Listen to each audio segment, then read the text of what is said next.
Okay, everybody, welcome to another one of our In Conversation With chats with today one of my favorite people, Jeff Lane of the Lane Motor Museum in Nashville, Tennessee.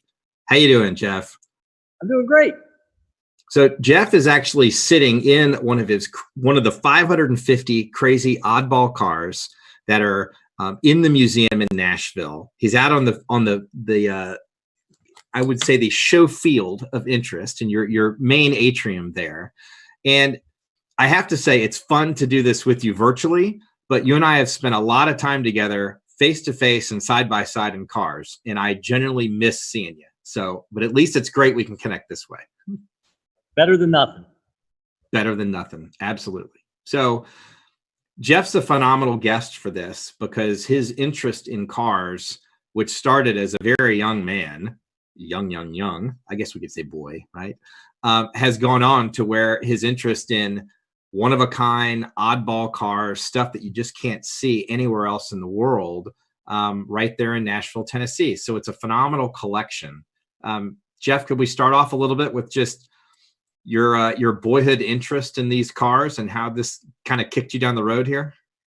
Yeah, really. So it started a long time ago. My dad was into MGTFs. He got a new MGTF when he was in the Army in Germany. So he bought a brand new one in 1954. And then he moved back to Michigan. He got married. And within a couple of years, he figured out right away, I'm married. I live in a cold climate. A two-seater sports car with no heater is totally impractical. So he got rid, the TF left. But then if you fast forward to the mid-60s, he got, the desire to have another MGTF, and he bought another one. So I was born in 60. So at that point, I was like 60, probably 67. So I was 7. And he bought one that was in not very good condition, and he needed to restore it. So he kind of drove it for a year, and then we started the restoration. And, we put it in our garage in Michigan. It's kind of a funny story because we had a 2-car garage. And initially, my dad put it, my mom had one side, my dad had one side. So he put the MG in one side, and we started to tear apart that summer. And as everybody knows, as you tear a car apart, the pieces kind of just proliferate, right? They take more and more space.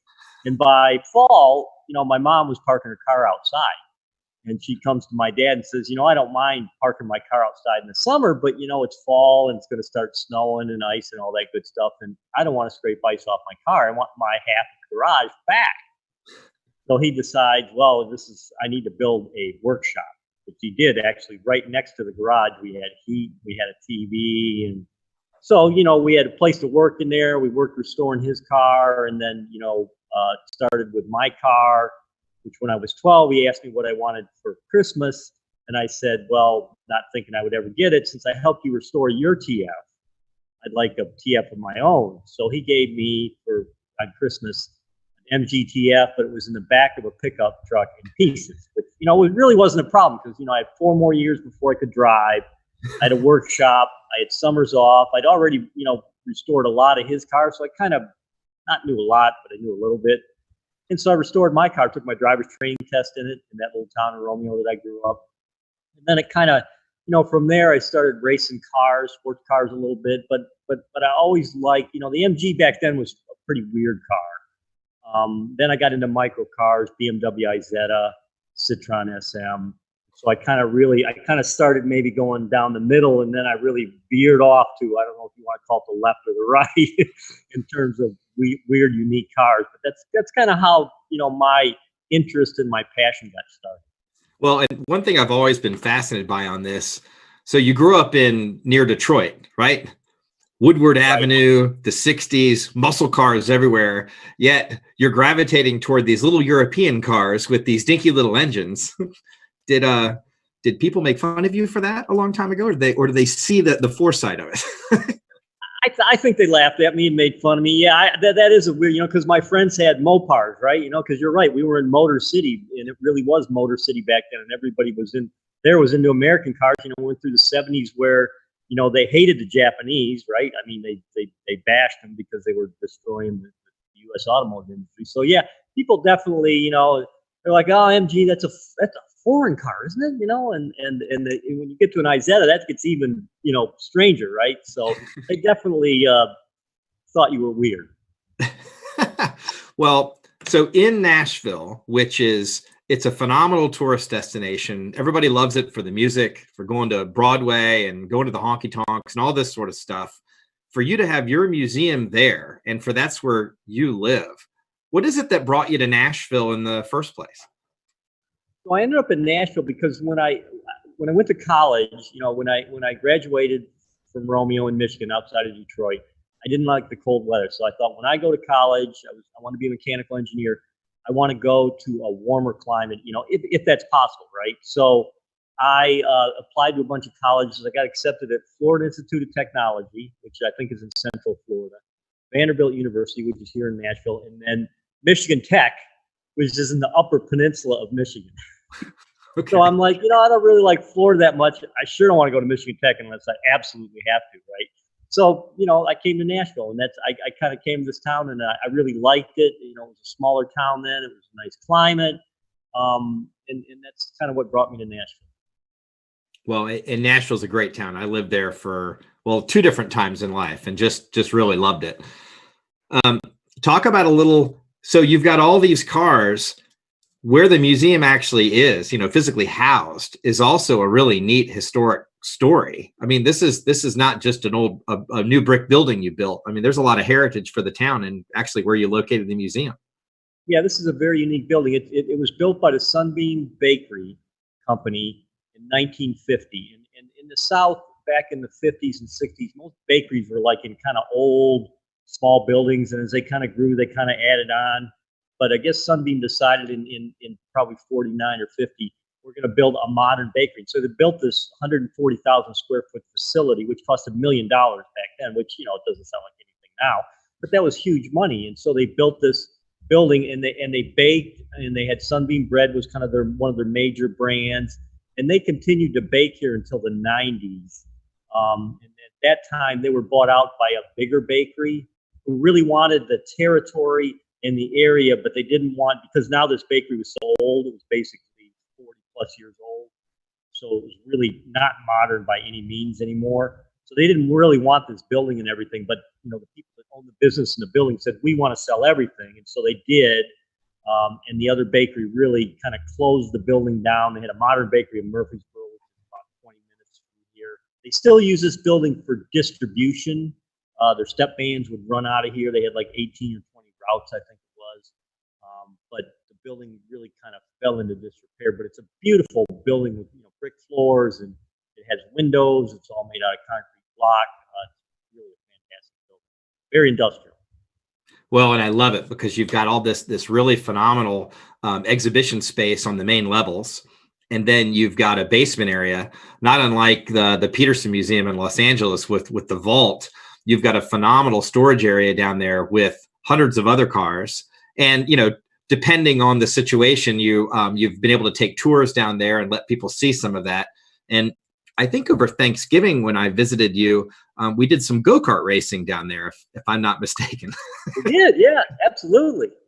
It was fun. Yeah, and so, it's a beautiful building for the display, but also we're very lucky in the fact that, we display about 150 cars at one time, depending on the exhibits. And we have about 550 cars. So all of the other cars can be stored in the basement on site, where most museums, they have their display area, and whatever excess, inventory or capacity they have to do in a remote warehouses off site. So it's really, it just made the building even better for us to have everything here together. Well, another really great thing about how you collect is you share.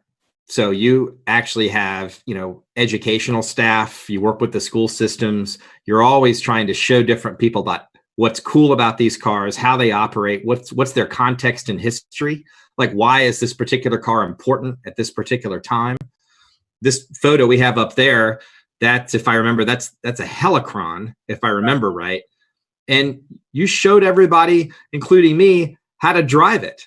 Or do you say fly it? It's got a giant propeller, and we're driving it all around, talk about throttle response. That's wild to learn how to drive that thing. Yeah, it's a lot of fun. You know, a lot of our vehicles most of our vehicles run and drive, and the Helicon is an interesting vehicle, and you know, to look at it, it's kind of crazy, but I think people that get to ride in it and drive it really appreciate it 100 times more, because you learn a lot in a matter of like 30 or 40 seconds. I mean, I know you've driven it, and it's really not dangerous in any sense, because as you see, it's super slow. You know, so it's not going to go fast, and it's just a hoot. Well, the trick, if I remember, was once you get going up to speed, which takes a little bit of a surge. You know, you imagine an airplane taxiing and how it kind of builds the speed. Well, then to bring it back down again, I mean, you're always sort of coming back down off the throttle. The brakes, I don't remember being terribly effective, but maybe I just wasn't pressing hard enough. Brakes are actually quite good, because you know the chassis is off a 1,000-pound car, and you know the Helicon weighs like 700 pounds, so it's 300 pounds light. And you know about the speeds. I mean, if you get going 30, I mean, it doesn't have a speedometer, but 30 miles an hour is pretty fast in a Helicon, so it's not like you're getting any kind of massive speed going on. Well, so there are several different, I would say, avenues within the cars that you've collected, and you've got really great stories. Some around cars they're preserved, they're original. Some are about the people and the reason why you connected with them and how you got a car from that person. And even some that are recreations of maybe from original blueprints or from cars that don't physically exist anymore or are available to purchase that you wanted. So it's kind of an interesting perception to me on where do you draw the line between a replica that is a museum quality original type replica and someone's knockoff of an old design? Like, where does that line live for you? You know, when it comes to replicas, I think what we do typically is let's take the Layat, you know, which the propeller powered car that Layat built in the 20s. They built 26 cars. There's only 2 of those that exist. Original cars are left in the world. One is in a museum in Paris. He's never going to leave there. The second one belongs to Mr. Buzenquay, who is Mr. Peugeot's grandson. Mr. Peugeot bought it brand new and handed it down to the family. That's another car that's going to go anywhere. They'll never leave the family, obviously. So, you know, our desire to have propeller-powered cars and Layat was a big innovator in the propeller-powered car, if you want to call it, industry. And so to have a car like that functions and runs, you really have to build a replica. I mean, that's your only choice.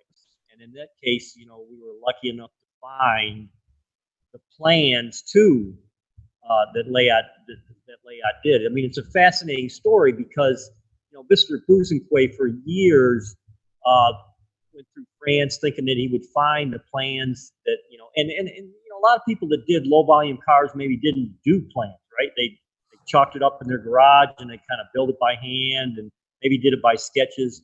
But what happened with the Layat was I met Claude Guinefy in probably about 2003, and he was into propeller-powered cars, also lives in France.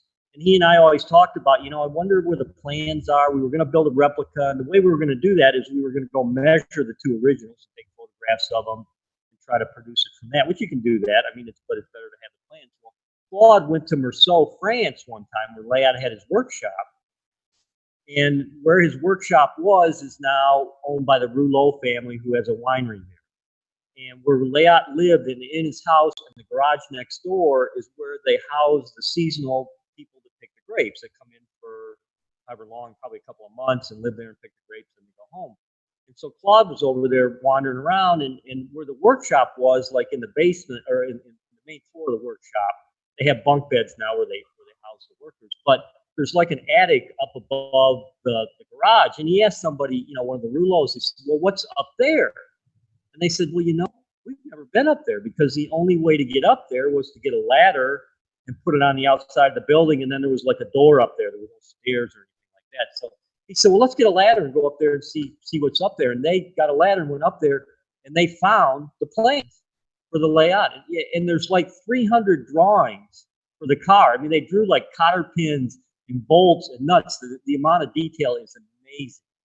And there were all the original drawings and actually some original like wheels from the first 3-wheeled cars. And Layat also did airplanes. There were a few airplane pieces, you know, and the fact that Layat left Meursault, I think, before World War II, moved to Paris. And so that stuff had been up there for that long. Talk about a roof leak, which apparently never happened because you're talking, they were all paper, right? So he was able to talk to the people and say, hey, these are very interesting, you know, valuable documents. And they let him take all the documents and scan them and clean them. And then he gave them back to him. But, you know, with that, we got a scanned copy of all the drawings. It's an amazing story. I can't believe that amount of history could be just up in the attic waiting for somebody to care. Imagine if someone had come up there and just cleaned house one year and they wouldn't have known anything. And that, you know, Claude took a picture of it before he moved anything. It was all dusty. And that's the type of thing. If some guy was just like fixing up the house or the garage, right? He'd say, this is all junk. It looks like junk, right? Except to the right person. They would. You're right. They would have thrown it all in the dumpster. It would have disappeared. So it's lucky that we got our hands on it or got access to it. And you actually took, I think that the Layat you took to Amelia Island for a Concours a few years ago, didn't you? Did, yes. About probably 6 or 7 years ago. And that's pretty normal for you. So a lot of the cars that you have, you will take them to the best concours and places literally all over the country and show them. But I always notice you typically are in a kind of a display only class. You're not out there being judged.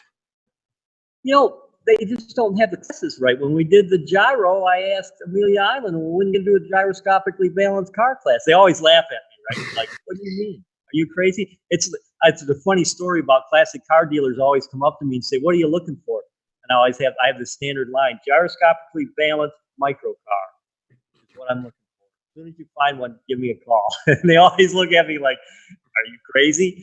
But yeah, you know, we love to take the cars to shows because, I mean, it's good for people to come here, but not everybody can come, right? And you could take a show to, you know, a car to a show like Amelia Island or something, and really, you know, your visitorship there, let's say 20,000 people, 30,000, 40,000, I don't know how many people Amelia Island gets, but you get a lot of volume of people that get a chance to see the car. And, you know, sometimes they get to see it move and start, stuff like that, which, you know, in the museum here, although we do demonstration days and stuff, typically, you know, typical day when people walk in, they're not going to see things moving and running unless it's a special day. Well, and Jeff, do me a favor. I know you're out in your cavernous area. Keep pointed to our your microphone below. You cut in and out just a little bit, I think, just because of the space. But okay. So you love microcars. You love these oddball one-offs. You've got a really interesting vehicle that is parked out back that I love. I think it's a Lark, a giant Vietnam era amphibious vehicle, if I'm not mistaken.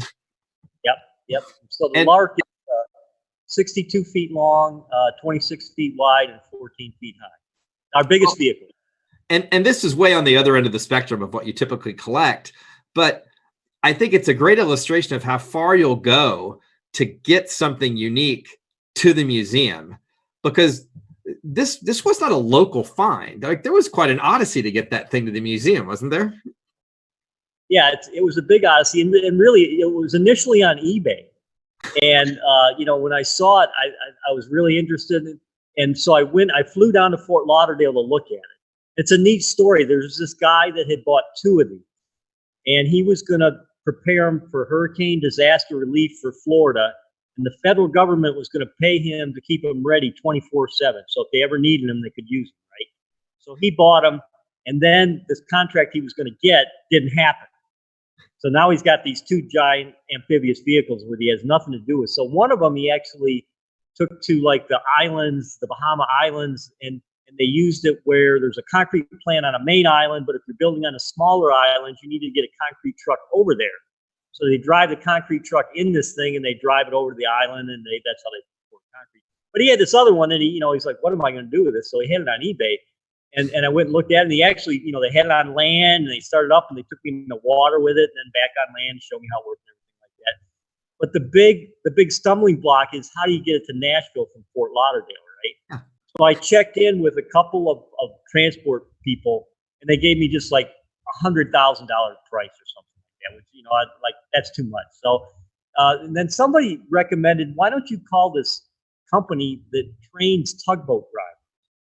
And maybe they will tow it up for gas, for fuel, and train their people at the same time. I said, that sounds like a good idea. So I called them and I said, I've got this thing on. I said, I want to buy it, but if I can't get it up here at a reasonable price, then that, it's not going to happen. So we talked to them and they said, and the other prices I'd gotten were, like I said, 100,000. So they said, we'll do it for fuel. And I said, well, how much is that? And they said, it's about 25,000 fuel. And I said, okay, I'll do it. And that's how that happened. So it's kind of a neat find and a neat story about how you make it happen. And it's diesel, right? There are 4 giant 2-stroke diesel engines. They're one at each wheel, right? There's one at each wheel. Yeah. 4 Detroit diesels. Yes. Yep.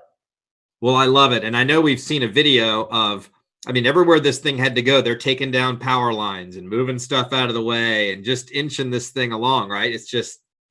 Yeah. So we got it here, which the tugboat company did. And then they picked it up with a crane and set it on land. But that was the port of Nashville is probably 6 miles from here. So then we had to hire a house moving company to, help us. I drove it, but they actually, they set up the route. They let the police know when you're going to do it. You had to start at 10 o'clock at night. We actually drove down 8th Avenue, more or less through downtown to get here, which was kind of an eerie thing, because it's funny, you're driving this thing along and the headlights, you duck like this. So the headlight doesn't, 4 miles an hour or something, but the headlight, the red lights, I'm sorry, right over your head. But yeah, it was. And there's a good YouTube video on our website, about 15 minutes long. It kind of documents that move. It's pretty interesting. Yeah, it's very cool. And you've had a lot of fun with that on like family fun days for the museum with people. They get rides on it and you'll get a selection of old cars, good for nothing but crushing, and you'll run them over with those giant wheels, and the kids just love it. It's absolutely hilarious. Yeah, now, we touched on the driving part a little bit. You actually put on rallies at the museum several times a year using the museum cars that people can sign up and go. Can you talk to us a little about that? Sure. So, one of the things, because we're into education, and one of the beliefs we have is cars are meant to move and drive around, right? They're not an object of art that should just sit there and never go anywhere. So part of what we want to do is give the people an opportunity to experience driving a car. And so we set up 10 years ago, this will be our 11th year this year. We call it Rally for the Lane. It's a fundraiser. We do 2 weekends, usually October. It's on a Saturday. We do about 75 miles in the morning, have lunch, and then 75 miles in the afternoon. And everybody, we have a list of 50 cars that you can pick from. And then once you get here in the morning, we do a little training session with everybody to make sure they're comfortable driving a car, how it shifts, where everything is. We have a setup route for them that they follow. It's I call it a rally. It's maybe a little bit more. It's not a follow tour. You can't keep that many people together. We do 25 cars each day. But it's been a great event, and it brings some money into the museum. It brings in a lot of interest, gives people the opportunity to. Like R5 Turbo. A lot of people are like, I love this car, but I only want to drive one. I don't want to buy one just to drive it a few times. Right? So, and then there's sometimes people are like, I'm thinking about buying this or that. I'll rent one on the rally and spend a day with it. And, maybe I'm not going to like it. And then I, avoided the thing of buying it. And, this car's really not for me. Well, I've met a lot of people that have flown great distances. My friend Pete, I live in Maryland now, obviously. My friend Pete from Virginia, the first time I met him was in Nashville at one of your rallies. He had rented, I think, a Citroen, like a big DS or something like that. 19 probably, yeah. So it's a lot of fun. And you take the cars out also, and like big rallies. We did the Texas 1000. You had taken a couple of cars down there with some members of your family, and I was in a BMW Z3 with a friend of mine, Ramsey, and we spent 3 days trading cars back and forth. and that's the little smart Brabus, I think, that we're showing there. You had an Evora S Lotus that you'd also brought. And there was a Renault. What was the Renault? It was that little yellow one, the Megane or something? Yep. Yeah, it was a little Formula One inspired Renault. But it really just goes to the fact that you take these cars around, you really try and enjoy them, share the experience with people. You've done a lot of rallying too. So we're both we're great racers, right? You've been out there and done a lot of the time, speed, distance things. Yeah, done the great race a couple times, and I really enjoy the race. I mean, it's a good chance to exercise the cars, and it's a good opportunity for people to see unique, different cars, get out on the road and driven around. I think that you loaned me an Amphicar to run the great race in back in 2011 or something like that, and it I don't believe I returned it to you in the condition it was given. It seemed to be missing fourth gear. That happens, right? Cars happen. Yeah, I'm still trying to get them to set up a rally where there's amphibious lakes, right? You got to go across the lake to get from this place to the other. They're not wild about that idea.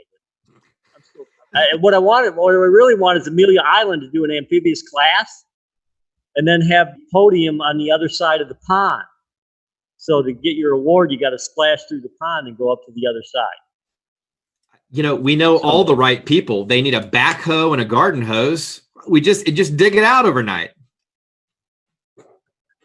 You're right.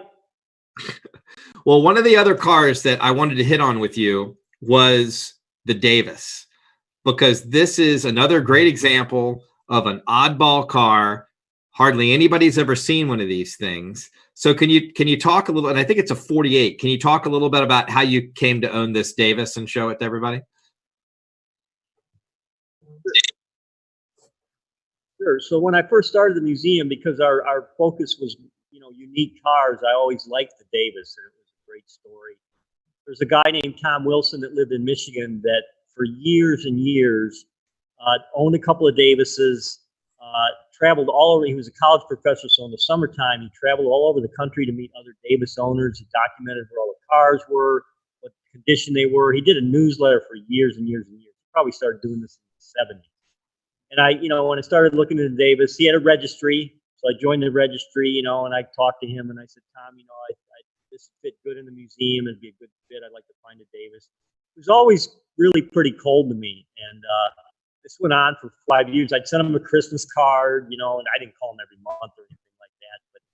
But then one year, the Orphan Car Show, which is in Ypsilanti, Michigan, I can't remember the time of year. I think it's in the fall. So I thought, I'm going to go up there and take the Cotter 97 up there. It's a perfect fit for that show.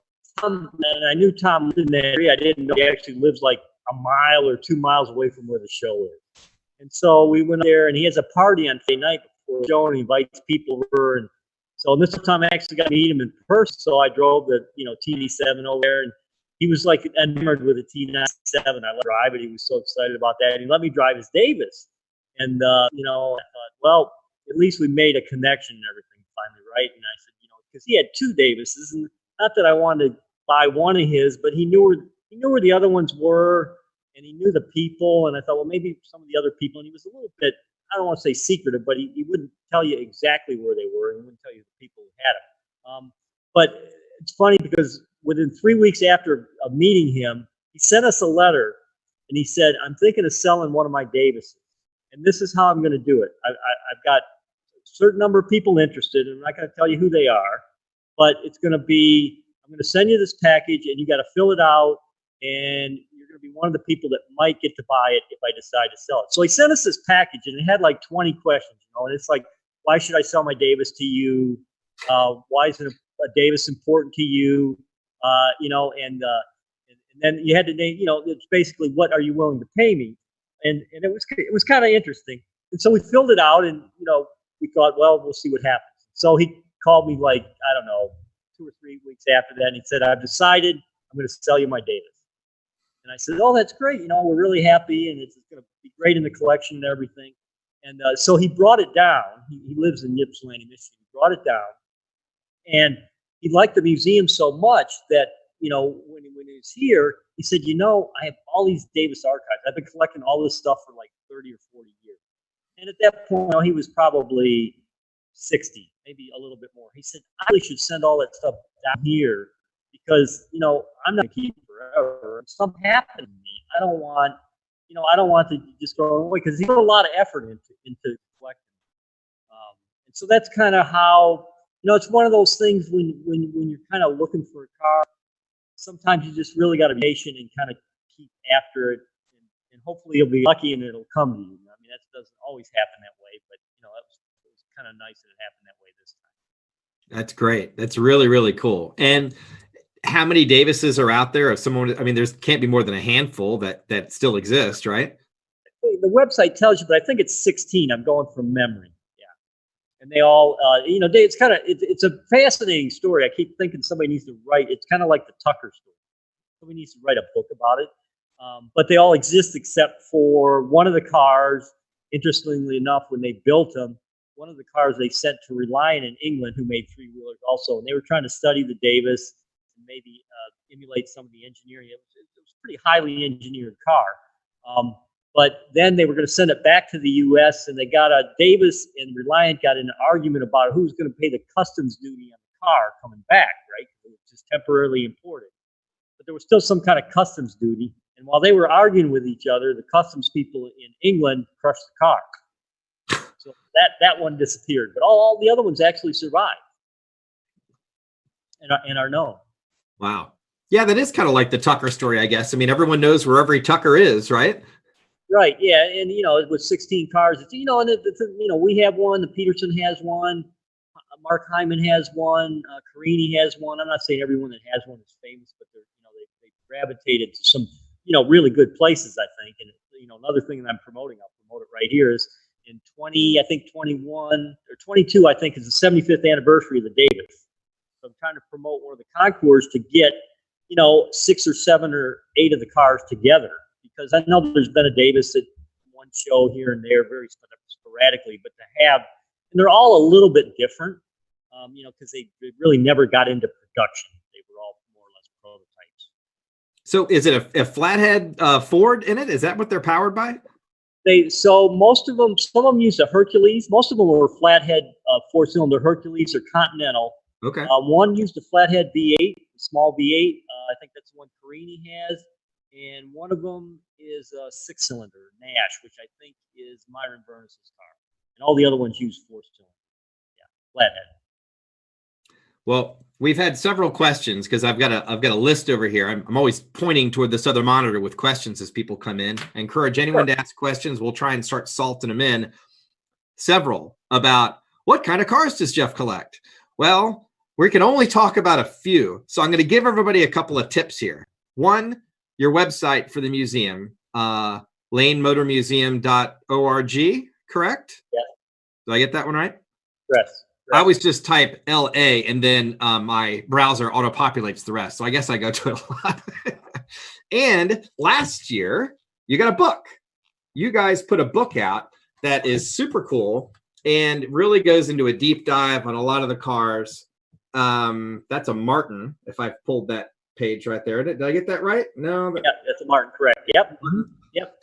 So we finally, you know, for years people ask us about the cars because a lot of these cars are unique and different, and there's not a lot of information about some of them.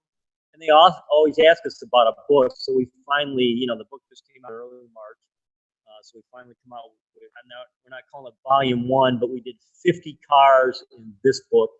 And what we're going to do in the next book is do 50 more. I don't know that we're going to do 550 cars, but you know, we want to make the book manageable. And if you do 400 cars in one book, it would be overwhelming. So that's our plan. But this is the initial book with the, you know, forward by Jay Leno.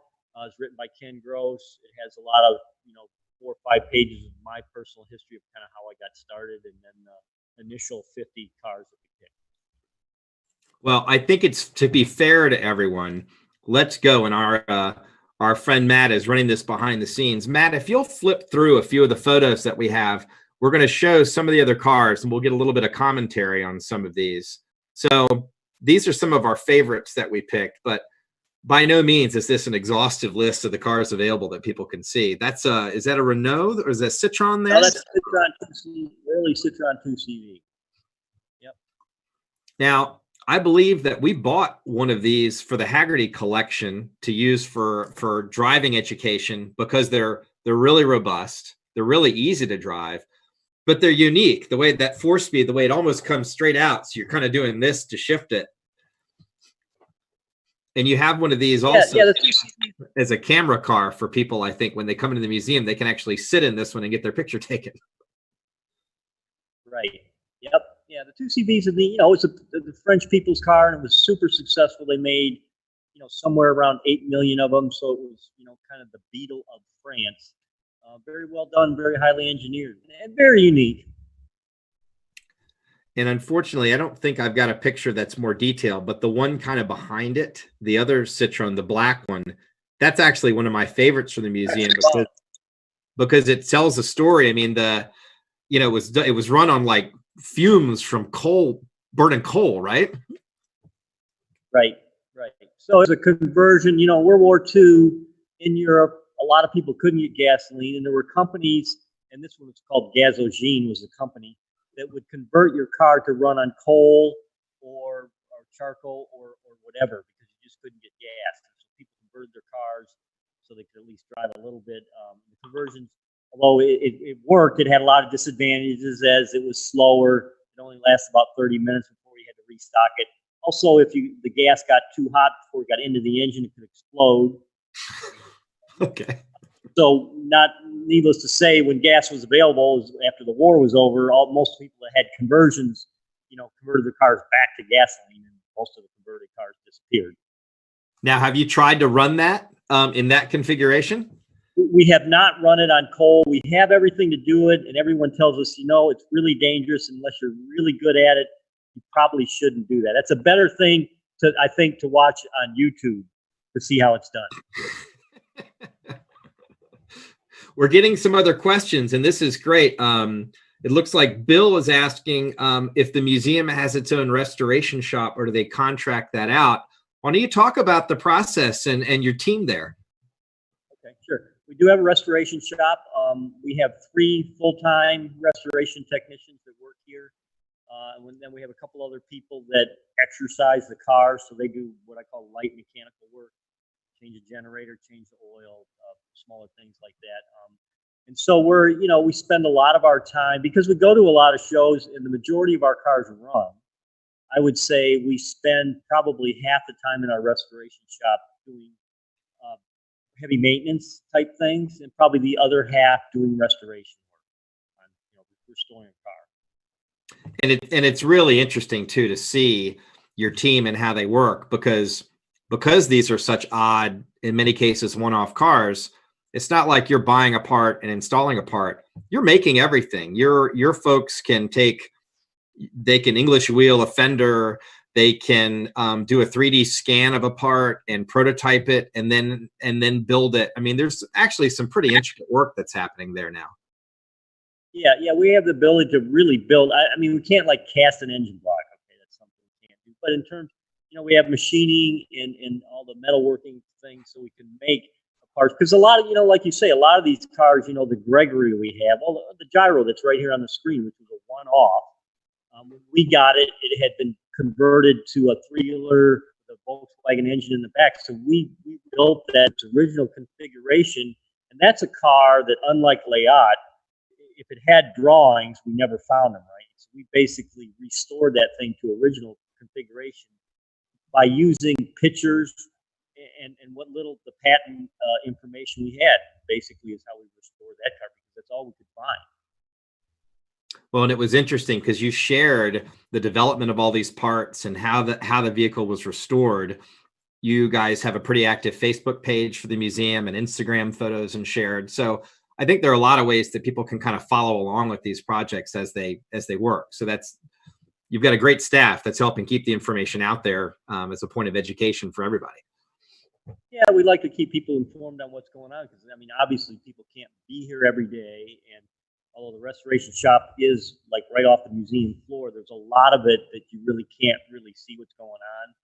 And as you know, restorations move like molasses, so they're not real exciting to watch in real time. Well, and we've talked a lot about you and the vehicles around the US. We know that you're a lot of contacts and a lot of work that you do is in places like Retromobile in France, right? Making those connections there. But have you been to Goodwood? Have you taken cars to Goodwood? We had a question about that also. Now, Goodwood, is that the one in July or the one in September? I get them always. There's the Festival of Speed, and then there's the Revival, right? Yeah, the one in July we've taken 2 vehicles there. It's been a few years ago. We took the McWane Norris years ago for the Concours, and the Rocket has been. So I've been to Goodwood. It's a fantastic show. I love it. Yeah. And you took the Gyro X. Did you take that to Villa d'Este, or did you take something else to Villa d'Este? Last year. And that's nice when you get recognition. People ask you to bring vehicles to things all the time, I'm sure. Yeah, I mean, that's a good thing about our unique collections. If you want a gyro car, right, there's not a lot of options. If you want a propeller powered car, we have a significant collection of micro cars, and it's not that other people don't have micro cars, but there's a lot of oddball cars that people are looking for. There's not a lot of other options. So, I mean, it's good for us. It lets us showcase our collection. Well, in the microcars, people do know about your collection very well from that. All the Isettas and Messerschmitts, but I think we've got pictures here. The Peel Trident is a really fun one that you've taken around, and everybody gets to drive it. It's an absolute riot. What do you think makes it different? I mean, is a microcar fun just because everybody smiles so big every time they see one, or what's the attraction? The attraction for me is that the microcar people, microcars evolved out of post-World War II in Europe. When Europe was decimated, people were riding bicycles or they were walking. Hardly anyone had transportation because they simply couldn't afford it. So this genre of cars got developed, and there really weren't any rules except they had to be cheap to make and cheap to run. And so cars are constrained by all these regulations, right? There were really almost no regulations. So they tried all these really kind of crazy things. And a lot of them, a lot of the ideas weren't so great, but some of them were pretty good ideas, really. And it led to a lot of really interesting cars. And I think that, the United States has never really seen micro cars. Crosley would be the closest thing, which is, kind of on the side of a micro car in my mind. But, so I think when people see them, they really, oh, that's cute, that's fun. We've let a lot of people drive the Trident. They absolutely love that. I mean, some people are like, this is the funnest thing that happened to me this year, right? So I think it's something that brings a lot of happiness to people. I say if we all drove microcars, there'd be no road rage, right? If we all drove Peel Tridents, we wouldn't act like we're going to run into each other. So. We had a question. Again, we seem to bounce back and forth between the micro stuff to the big. There was a question from Mr. Yam, we'll call him. He wanted to know if you had an Alvis, and I seem to remember an Alvis Stalwart somewhere lurking around. We do have a Stalwart Alvis, which is an amphibious military vehicle. It's got a Rolls-Royce engine in it. If he's asking about an Alvis, because Alvis made cars, right? Made pretty high-end English cars. We do not have an English Alvis car, but we have a Stalwart. Do you have some Alvis cars around as well? We do not. No Elvis cars. Just the Stalwart.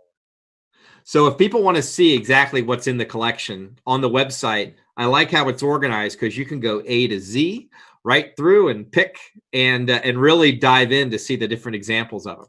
Now, so this here that's on screen, this is arguably one of my favorite cars in the museum. And this was the Martin Stationette, right? Right. It's wooden. It makes not a lot of sense in the way that it's built, but it's absolutely beautiful. Can you talk about that point where its context and history made sense?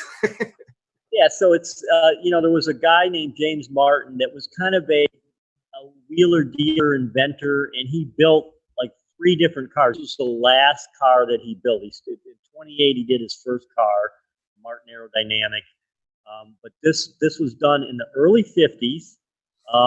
and it's all wooden monocoque.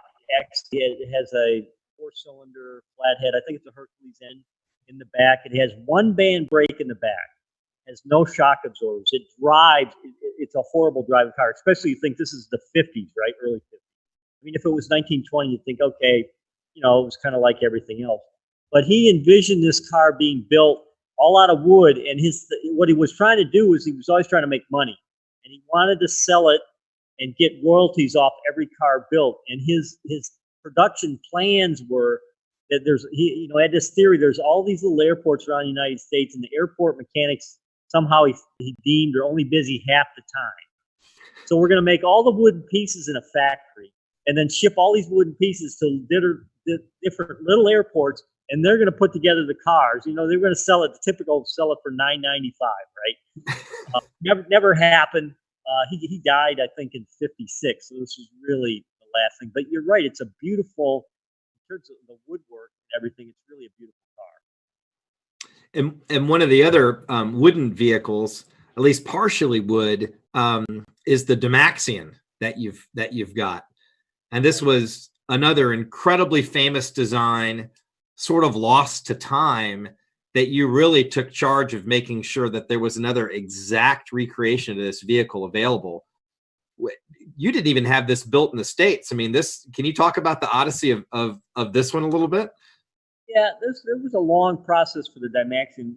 We did a lot of research to find, because they built 3 Dymaxions, and there's one left in Reno, the National Automobile Museum in Reno. It has not run in decades and decades. But so that's why we did a replica. There was car number 1, 2, and 3. Some people say it was 1, 2, and 5, and there was 2 others designed that weren't built. It's very complicated. But we wanted to do number 1, which was really kind of the purest car. We actually built the running chassis here in the United States. And what it is a three-wheeler. Basically, they took a V8 flathead Ford and flipped it around 180 degrees so that the front axle was the rear axle, and then the motor is in the back. They used part of the original Ford frame. They used the original Ford engine and rear axle and transmission. But we built a running chassis here, and then we shipped it to Czech Republic and Icora, who is mostly a Cotter store, but really good in metalwork. We had one World War I airplane build the wooden. The body is like a wooden structure with aluminum skin on it. And so he built the wood structure, and then Icora skinned it with aluminum and did the interior. So it was this was really a four-year project that became pretty involved. And then when it was finished, we actually drove it from here down to Amelia Island.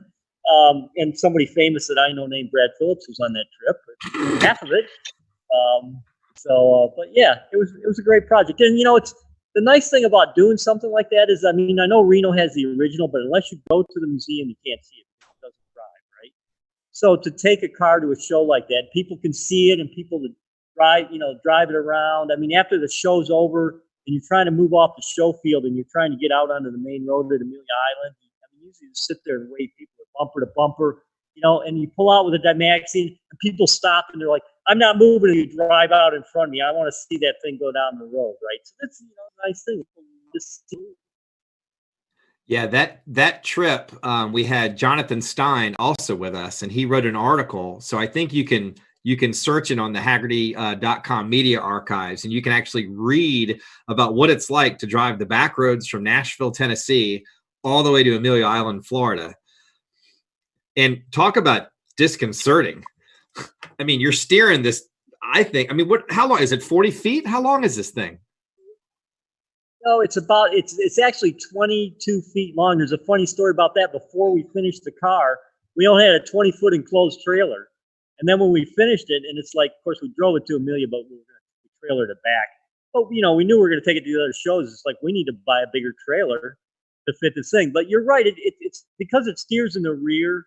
That's disconcerting enough. But the fact is, you're sitting ahead of the front axle if you look at the picture, right? And so the rear end where it steers is like, I don't know, let's say 18 feet behind you. So, the back end can be swinging all over the place, as Jonathan Stein will tell you. Yeah. And you're sitting kind of on the front axle, and you don't feel very much movement up there because you're kind of sitting on the front. You're not sitting at the back where all the moving's going on. So. I remember there was a distinct queasiness to being anywhere near the back going down the road. You're just kind of back there holding on going, ah. In the front, yeah, you're just motoring. Well, it was a fun drive too. You know, the first night when we stopped at the hotel and we ate under the canopy of the hotel, you know, the couple of the people that worked there at the front just wanted to come out and take a picture of it. And I said, "Oh, why don't you sit behind the driver's seat? We'll take a picture and send it to your friend." You know, and oh, really? You know, and let them do that. And then getting ready to move it in the parking lot when we're getting ready to go to dinner, and the manager comes running out there. "Oh, no, leave it right there. You don't need that. You know, let it sit right there." We're like, "Okay, that's fine." So, you know, and that's another car. Although it, you know, we drove, 600 miles on back roads, and it kind of is happy between 30 and 40 miles an hour. Mm-hmm. So even a back road is 55 in the middle of nowhere, right? But, during that whole trip, no one ever really came up behind us and started like honking at us like you're in my way. In fact, we noticed people come up and stay behind us for like 5 miles so they could take pictures. So, it was really a nice fun time. Just processing what they're seeing. Like, what is that? We've been invaded by the aliens. Well, so we've talked a lot about different cars that you do have. What's out there that you don't have? What does our international man of mystery want in the collection that he has not acquired yet? I have a folder of really fun stuff I'm still looking for. It's about this thick. It's got probably at least 100 cars in it. There's a brochure about a propeller-powered car that was built in Argentina. And it kind of looked like they took a 50s kind of Buick or something and put this huge radial motor on the back and a propeller with wheels. I can't remember the name of it. It's got a name. I'm still looking for that. So if anybody in Argentina is driving it around or has seen it, call me. We're always looking for weird microcars. Weird, like the Cobra right here is another weird car that we kind of found information about and built that as a replica. So there's still a lot of stuff out there. Well, that I hope is out there. Maybe it's not out there, but we just keep looking. But there's definitely still things that we're searching for. Yeah. Well, it's absolutely fantastic what you're doing and keeping all these preserved and in place. And I want everyone to be able to see also these pictures of the museum. These are there's no stanchions. There's no rope around any of these cars. So you have a high degree of trust that the people that come into the museum to look at everything are respectful. They're not climbing all over everything, but you can really get nicely up close and personal with every car in the collection and really get a great sense, get great photographs of it. And hats off to you for that, because a lot of places, they really separate people from these exhibits, and you're really against that. Yeah, we like people that, a lot of people want to see the back. What does it look like from the back? What's it look like from the side? What's the inside look like? So, we try, we don't want people to damage our cars, but we really try to give them the best experience and let them learn as much as they want about the car. And that's our goal, sharing. Well, and you've had some really neat kind of partnerships with some of the auto manufacturers. I think Nissan has loaned you some really interesting cars, like out of their heritage collection to display at times. And in this photograph here, that is, I'd say, probably the rarest Subaru on the planet, isn't it? Yeah, that's Subarus. They called it the X100 in the 80s, when the gas crisis hit. Their initial goal was they wanted to drive a car across the United States on 20-gallon gas tank. And, if you go on the southern route, it's around 2,000 miles. So that's roughly 100 miles per gallon. So they built this car, and they actually got it to do 100 miles per gallon, like on a raceway out in Arizona, like a closed course type thing. And then once they got to that point, they cut the funding and abandoned it. But yeah, and the Subarus loaned that car to us. So it's been, it's been sitting in their warehouse, I think, for years and years and years. I mean, it's a unique, interesting car, and it fits here fabulously because it kind of fits in with our collection. Absolutely. And it goes back to the usage and the relationships that you've cultivated over all this time. So it's fantastic that you get to be the one that gets to hold these exhibits and show them off to more people rather than just being in a dusty room covered up where the world doesn't get to enjoy them. This is a personal photo of mine right here, because that's my son in, was that an Indy car? Was that what that is you've got down there also? The Lark. Yes, the Lark RL car, yes. So even that gets fired up from time to time, right? I mean, everything gets a little bit of use. You know, when you say everything, we have some cars we're still restoring that don't run and have never run, but you know, we estimate 80% of the collection is in running condition, which means, you know, we need to put a battery in it, check the oil, you know, see if everything's working at this point in time. I mean, you can't just grab the key, run down there, and drive off in it. I mean, you might be able to, but it's probably not quite that easy. But that's kind of where we're at now. Yeah. And okay, we've got a photo here. This is the McWane Norris that we talked about earlier. You've actually drove that in a multi-thousand-mile race several years ago. But the story behind this thing, again, this is just it's a crazy one-off vehicle. Why was this built? So this was built on a 34 Ford chassis. McWane Norris back then was a piston. They made piston ring and pistons and valves and parts. And what maybe some people don't realize now is back in those days, motors lasted about 10,000 miles. So it was very common to rebuild, right? I mean, nowadays motors last 200,000 or 300,000 miles. You know, people don't rebuild motors as much. But so they made all these parts, and they had the Hill Auto Body Company in Cincinnati, Ohio, rebody, you know, regular 34 Fords to this soupy looking thing, and they had their salesmen drive these cars around the United States. They stopped at different auto parts that carried their parts, or they wanted them to carry their parts. So it was an advertising tool, is what it was. And then, in fact, McWane Norris they're still around. They've been bought by somebody else, but they're still, you know, the name is gone, but the company is still around. They make ball joints and stuff too now. But that was the thing, and that's, you know, when I drove that on the Great Race, you know, everywhere you would stop, people would look at it. You know, I remember sitting somewhere, I'm like in Kansas or somewhere, I can't remember, and we're stopping. There's this lady, we're at a red light, and this lady next to us is like 80 years old, and because everybody says, "What is it?" Right? Because nobody knows. I'm like, well, it's a special body car built on a 34 Ford. And she's like, "Oh, I learned to drive in a 34 Ford." You know, she was so excited that, you know, the connection with Ford and everything. You know, it's another very interesting car. Well, so many of the cars you have will get that heart-stopping moment that no one's ever seen one anywhere else, and you've got yours just out in the wild enjoying it, and you're available to talk to them about it. So it's fantastic. I've got a question here. Lee, our buddy Lee, how you doing? Jeff, we were talking about Lee earlier today, and you said you used to probably do some cars. There it is.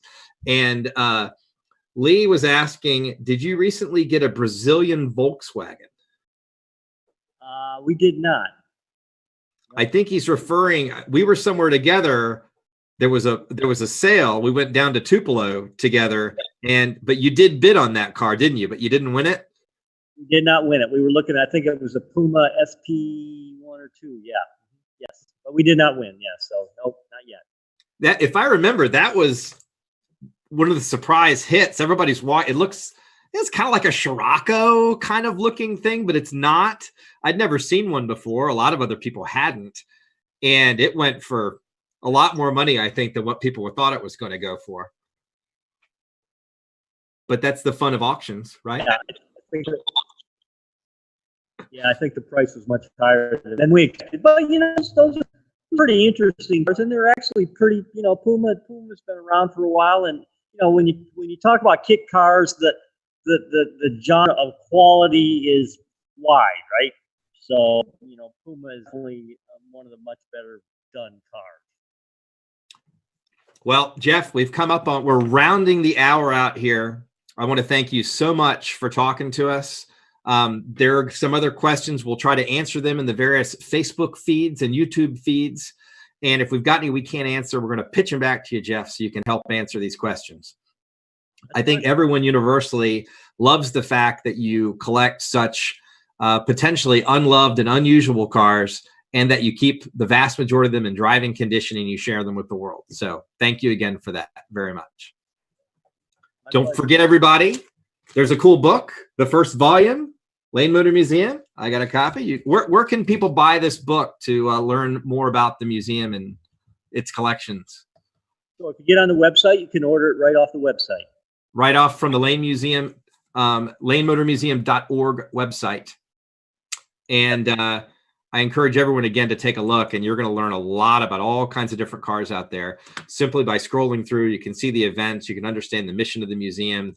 And Jeff, we thank you again so much for being a friend of ours, a friend of mine, and letting us have you as a guest today. And I hope you get back to your hard work there in the museum today. All right, everybody. Good. We're signing off on another In Conversation with Jeff Lane from the Lane Motor Museum of Nashville, Tennessee. When life gets back to normal, go see it in person. But until then, check it out online. And thanks, everyone, for joining, and we'll see you in another one of these soon. Take care.